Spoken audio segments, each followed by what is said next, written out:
Praise the lord. దేవునికి మహిమ కలుగును గాక. మిత్రులారా గమనించండి, తప్పు చేయడానికి తెగించిన వ్యక్తి, అప్పు చేయడానికి దిగజారిన వ్యక్తి ఇద్దరు ఒకటేనండి.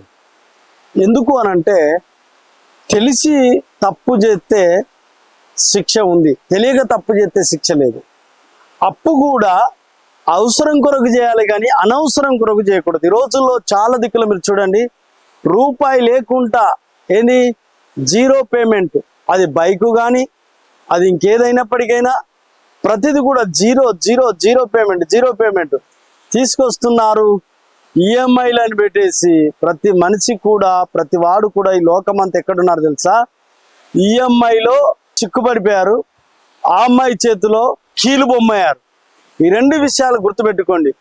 తప్పు చేయటానికి తెగించినోడు, అప్పు చేయటానికి దిగజారినోడు ఏ మానవుని చేతిలో కూడా వాడు ఉండలేడు. వాడు దిగజారిపోయిన వాడు అవుతాడు.